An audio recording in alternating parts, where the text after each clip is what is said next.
Good morning student. आप सबका स्वागत है शांति कुछ ऑनलाइन क्लासेस में। लास्ट 2 क्लासेस में हमने आपको बताया था कि मन की भोले बादल मैंने आपको पूरी तरह से एक्सप्लेन किया था, एक एक लाइन समझाई थी। तो आज हमारी कविता पूरी हो चुकी है, तो हम उसके आगे बढ़ते हैं। कविता के आगे हम चलते हैं अपनी एक्सरसाइज करने के लिए। तो जैसे कि मैंने आपको बताया था कि आप सबसे पहले अपनी कविता लिखेंगे। पहले तो आप बादल का पिक्चर ड्रॉ करेंगे, आप उसको चाहे तो रंग बिरंगा कलर कर सकते हैं। ठीक है, बादल का पिक्चर बनाइए, उसके बाद आप पूरी कविता लिखिए।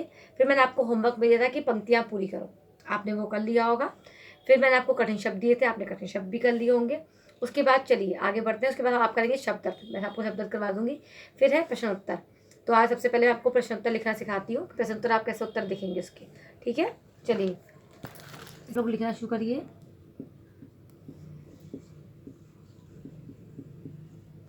उत्तर तो ठीक। तो हमारा पहला प्रश्न है आपका, साल के किन किन महीनों में ज़्यादा बादल आते हैं। मतलब कि बारिश अब सारा कब होती है, बादल कब होते हैं काले। तो आप बताइए, आपने देखा ना सावन का महीना हमारा जुलाई अगस्त में होता है, तब ज़्यादा बारिश होती है। तो हमारा उत्तर क्या होगा, साल के जुलाई अगस्त के महीने में ज़्यादा बादल आते हैं। ठीक है, मैं लिख रही हूँ, आपको भी इसी तरह से कॉपी में लिखना है। ठीक है आपका, तो उत्तर क्या आपका होगा, साल के जुलाई अगस्त के महीने में ज़्यादा बादल आते हैं। ठीक है, हमारा ये उत्तर हो गया। ओके, तो प्रश्न 2 आपका क्या है। प्रश्न 2 है आपका, कविता में काले बादलों की बात की गई है। क्या बादल सचमुच काले होते हैं, बताइए। बादल सचमुच में काले होते हैं ना। कब होते हैं बादल काले, जब वो बारिश करते हैं। तो इसका उत्तर क्या होगा कि हाँ, कभी कभी बादल काले होते हैं, जब बारिश होती है तब बादल काले होते हैं। ठीक है, मैं उत्तर 2 लिख रही हूँ, आपका उत्तर 2 आप भी ऐसे ही लिखेंगे। तो इसका उत्तर क्या होगा, बादल सचमुच में कभी कभी काले होते हैं, बारिश के समय या तूफान के समय। वैसे बादलों का रंग सचमुच में आसमानी या सफ़ेद होता है। ठीक है, उसके बाद प्रश्न 3 करते हैं हम। तो हमारा तीसरा प्रश्न है, बादलों को तूफानी क्यों कहा गया है, क्यों कहा गया है, चलिए लिखते हैं। तो इसका उत्तर होगा, जब बहुत तेज हवा चलती है तो हम उसे तूफान कहते हैं। इसी तरह का, जब बादल बहुत तेज बारिश करते हैं तो उन्हें तूफानी कहा जाता है। ठीक है, हमारे 3 प्रश्न हो गए। उसके बाद हम नेक्स्ट क्वेश्चन की तरफ बढ़ते हैं। तो हमारा चौथा प्रश्न है, बादलों की बनावट कैसी कैसी होती है। ठीक है, तो इसका उत्तर क्या है आपका, तो आपका है बादलों की बनावट कैसी होती है। तो आपने पढ़ा ना किताब में किस तरह, बादलों की बनावट जोकर की तोंद की तरह, हाथी के सूंड, ऊंट की कुबड़ और परियों के पंख की तरह होती है।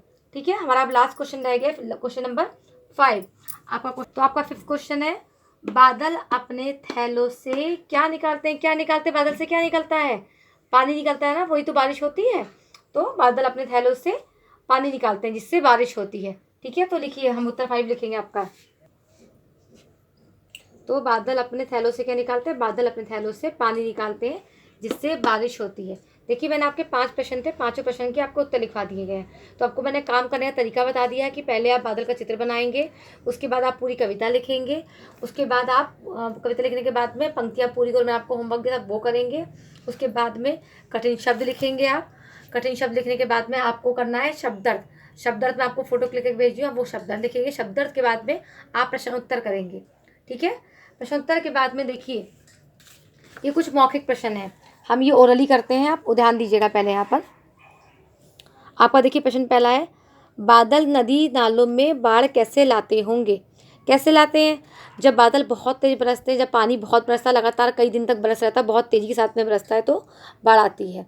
ये आपको कॉपी में नहीं करना है, सिर्फ आपको ओरल करना है, मैं आपको ओरल सिर्फ करवा रही हूँ। ये बादल ढोल कैसे बजाते होंगे, कैसे बजाते हैं बताइए, जब बहुत तेज़ बिजली गरजती है, गड़गड़ गड़ करती है, तो वो घड़गड़ की आवाज़ जो होती है उसी को हमारा कहा जा रहा है कि बादल ढोल बजाते हैं। उसके बाद ग, बादल कैसी कैसी शैतानियाँ करते होंगे। बादल शैतानी से बच्चे छोटे होते हैं, दौड़ते भागते हैं, कभी यहाँ भाग रहे हैं, कभी ये चीज़ उठा रहे हैं, कभी ये शैतानी कर रहे हैं। उसी तरह बादलों का है, कभी आवाज़ कर रहे हैं, ढोल मतलब ज़ोर से गरज रहे हैं, कभी बारिश हो रही है, कभी बादल उड़ के चले जा रहे हैं। तो इस तरह से बादल भी शैतानी करते हैं। फिर नेक्स्ट है, बरसात के पानी को कैसे प्रयोग किया जा सकता है।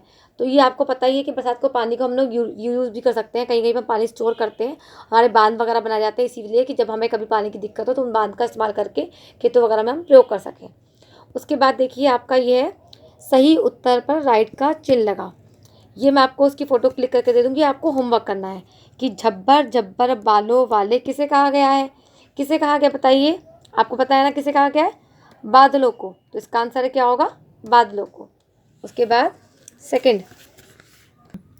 सेकंड वाला है, कवि ने बादल को किस किस नाम से पुकारा है। तो आपने कविता पढ़ी, उसमें किस किस नाम से, जोकर से, हाथी से, परियों से, ऊँट से। तो कवि ने तो इन चारों को कहा है।